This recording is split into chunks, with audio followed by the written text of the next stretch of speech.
नमस्कार, मैं हूं जैनिश मिस्सी और आपका स्वागत है पब्लिकेशन न्यूज में। नजर करते हैं देश दुनिया की तमाम बड़ी खबरों की तरफ। पहली खबर की ओर बढ़ते हैं। मध्य प्रदेश में विधानसभा चुनाव के नतीजे आने के 8 दिन बाद बीजेपी ने सीएम के नाम का ऐलान कर दिया है। बीजेपी विधायक दल की बैठक में मोहन यादव को मुख्यमंत्री घोषित किया गया। माना जा रहा है कि केंद्रीय नेतृत्व ने एमपी के साथ साथ बिहार और यूपी के यादव वोटरों को साधने के लिए मोहन यादव को प्रदेश की कमान सौंपने का निर्णय लिया है। राजस्थान में नए मुख्यमंत्री की घोषणा आज हो सकती है। आज शाम 4 बजे भाजपा विधायक दल की बैठक जयपुर स्थित प्रदेश मुख्यालय में होगी। विधायकों को सुबह 11 बजे के बाद प्रदेश मुख्यालय बुलाया गया है। वसुंधरा राजे के साथ बालकनाथ, योगी, गजेंद्र सिंह शेखावत, दिया कुमारी जैसे नेताओं के नाम सीएम पद की रेस में आगे चल रहे हैं। मध्य प्रदेश में मुख्यमंत्री पद के लिए भाजपा से प्रस्तावित मोहन यादव की ससुराल में जश्न का माहौल है। यहां भीटी तहसील के कोर्रब की छोटी में मोहन यादव की शादी वर्ष 1990 में ब्रह्मादीन यादव की पुत्री सीमा के साथ हुई थी। ब्रह्मादीन रीवा प्राथमिक विद्यालय में शिक्षक व आरएसएस से जुड़े थे। इस दौरान उज्जैन में मोहन यादव के परिवार से उनकी नजदीकियां बढ़ गईं।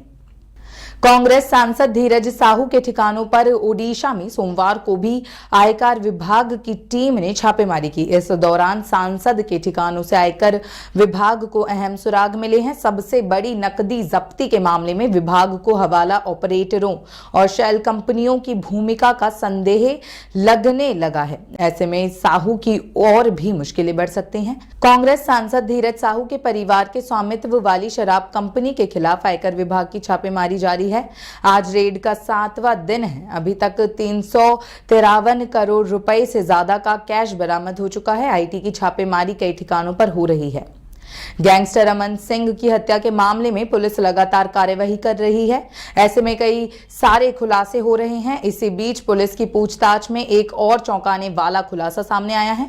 बताया गया कि गैंगस्टर अमन ने जेलर मोहम्मद मुस्तकीम अंसारी की हत्या की साजिश रची थी। हालांकि गुर्गे ने ही अमन को गोलियों से छलनी कर दिया। विश्व हिंदू परिषद के कार्यकारी अध्यक्ष आलोक कुमार ने कहा कि अनुच्छेद 370 अब इतिहास की बात हो गई है और अब पीओके को आजाद करने का समय आ गया है। आलोक कुमार ने कहा कि इस सोमवार को सुप्रीम कोर्ट का अनुच्छेद 370 पर दिया गया फैसला भारतीय जनसंघ के संस्थापक श्यामा प्रसाद मुखर्जी को सच्ची श्रद्धांजलि है।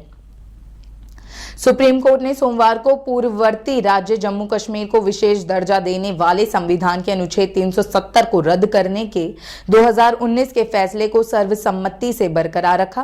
कोर्ट के इस फैसले पर पीएम मोदी ने खुशी जताई। उन्होंने ट्वीट कर कहा, आर्टिकल 370 और 35A पर सुप्रीम कोर्ट के फैसले से एक भारत श्रेष्ठ भारत की भावना और मजबूत हुई है। जम्मू कश्मीर और लद्दाख में आए बदलाव पर पीएम मोदी ने अपने विचार साझा किए।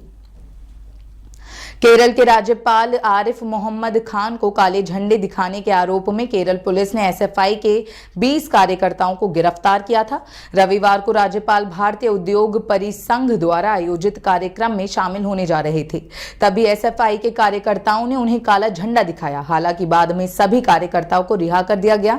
अब इस मुद्दे पर केरल के राज्यपाल आरिफ मोहम्मद खान ने प्रतिक्रिया दी है। उन्होंने राज्य के मुख्यमंत्री पिनरई विजयन पर भी निशाना साधा है। जहां हाथ डालो वहीं घोटाला, जाने क्या दिख जाए वाले राजस्थान के लिए अब यह नया स्लोगन बनता जा रहा है। वित्त विभाग के आला अफसरों ने प्रदेश को कहीं का नहीं छोड़ा। एनपीएफ के 1000 करोड़ को गोलमाल कर चुके वित्त विभाग के अफसरों ने कर्मचारी कल्याण कोष पर भी डाका डाल दिया। ओडिशा की हनी ट्रैप क्वीन अर्चना नाग 14 महीने बाद जेल से बाहर आई हैं। वे पिछले साल से अक्टूबर से ही झारपड़ा जेल में बंद थीं। इस दौरान उनके पति जेल के बाहर मौजूद रहे। कोर्ट से बाहर निकलने के बाद अर्चना नाग बोली कि हम सभी नियमों का पालन करेंगे और सहयोग भी करेंगे। बता दें कि अर्चना नाग हाई कोर्ट ने सशर्त जमानत दी थी। दिल्ली में आज मंगलवार यानी 12 दिसंबर को इस सीजन में अब तक की दूसरी सबसे ठंडी सुबह रही।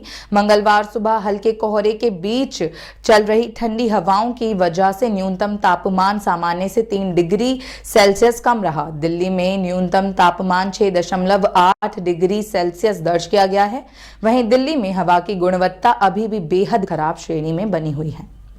हाजीपुर पटना मुख्य मार्ग स्थित टोल प्लाजा से धोबघट्टी तक वाया नवादा चौक, हिलालपुर और शुभई तक के लिए नया बाईपास बनकर तैयार हो गया है।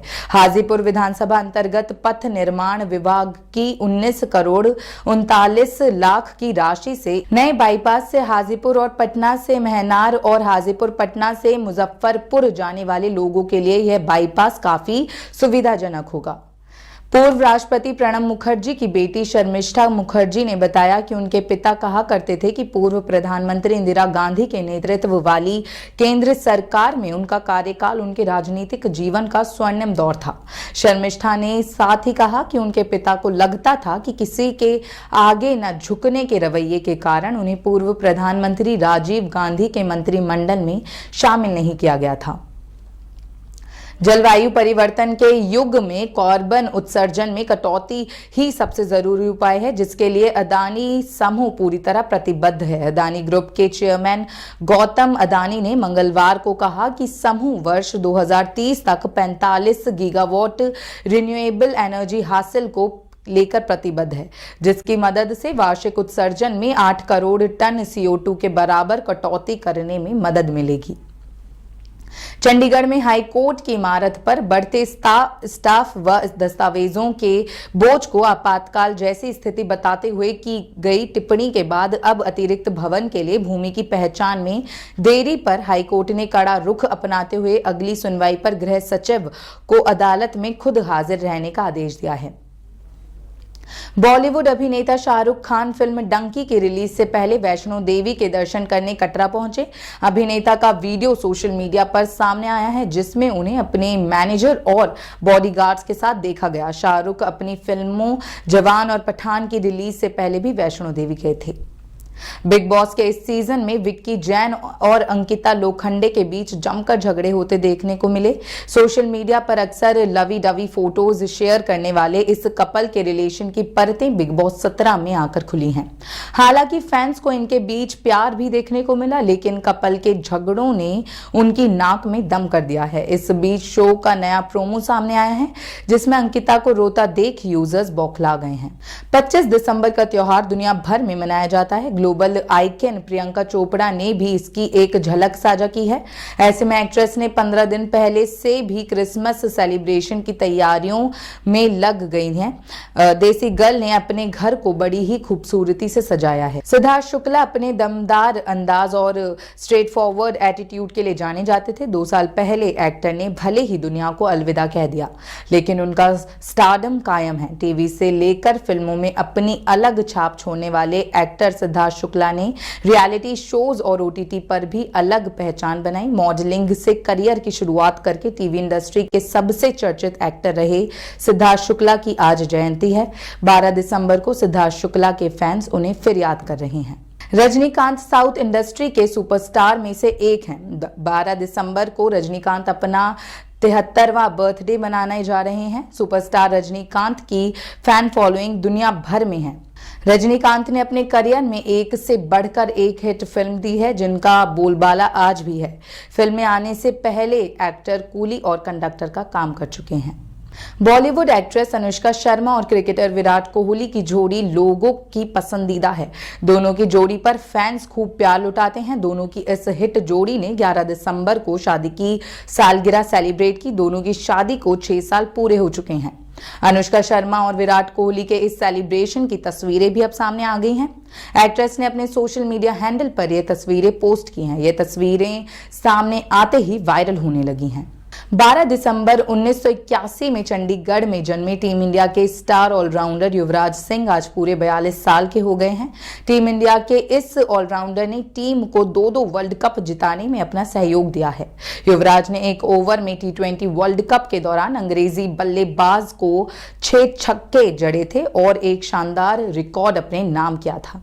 साल 2023 में क्रिकेट की दुनिया में कई बड़े टूर्नामेंट खेले गए, वहीं कई युवा खिलाड़ियों ने फैंस के दिलों पर अपनी छाप छोड़ी। 2023 का साल खत्म होने ही वाला है।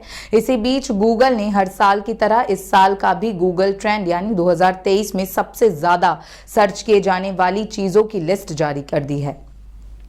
चौंकाने वाली बात यह है कि इस साल भारत में रोहित शर्मा और विराट कोहली की जगह युवा खिलाड़ी शुभमन गिल को सबसे ज्यादा सर्च किया गया है। आईपीएल 2024 के लिए खिलाड़ियों के नाम सामने आ चुके हैं। इस बार ऑक्शन के लिए 1100 से भी ज्यादा खिलाड़ियों ने अपना रजिस्ट्रेशन कराया था, लेकिन अब जो लिस्ट सामने आई है उसमें केवल 333 खिलाड़ियों के ही नाम शामिल किए गए हैं।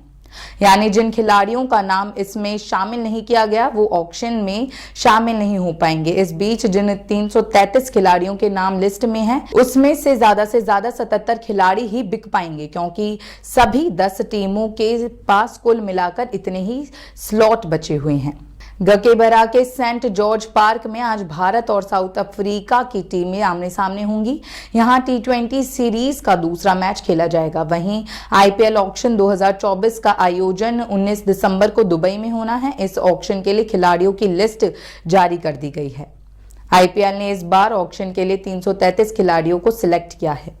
पाकिस्तान के डेरा इस्माइल खान जिले में आतंकियों ने एक पुलिस स्टेशन पर हमला किया।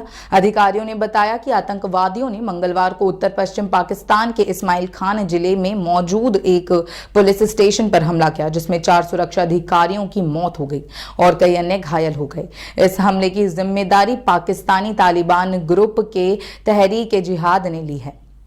अमेरिका में अगले साल होने वाले चुनाव में भारतीय मूल के राष्ट्रपति उम्मीदवार विवेक रामास्वामी को जान से मारने की धमकी मिली। एफबीआई एजेंट के अनुसार अभियान कर्मचारियों को आरोपियों की तरफ से 2 धमकी भरे मैसेजेस मिले थे। एक मैसेज में उम्मीदवार विवेक रामास्वामी को सिर में गोली मारने की धमकी दी गई थी, तो दूसरे मैसेज में कार्यक्रम के दौरान सभी उपस्थित लोगों को भी मौत के घाट उतारने की धमकी दी गई थी। इजरायली सेना और हमास के बीच गाजा पट्टी में भीषण लड़ाई चल रही है। इजराइल और हमास की लड़ाई में पिस रहे फिलिस्तीनी अब जान बचाने के लिए छिपकर मिस्र में घुस रहे हैं। इन फिलिस्तीनियों को इजरायली सेना मिस्र की सीमा के नजदीक रफा में भेज रही है। वैसे पूरी गाजा पट्टी को इजरायली सेना ने 2 महीने से घेर रखा है और जमीन, आकाश व समुद्र से लगातार हमले कर रहा है। रात दिन चल रही लड़ाई के बीच 23 लाख फिलिस्तीनियों का अब गाजा में रहना मुश्किल हो गया है। ऐसे ही तमाम खबरों के लिए देखते रहें पब्लिकेशन न्यूज़। धन्यवाद।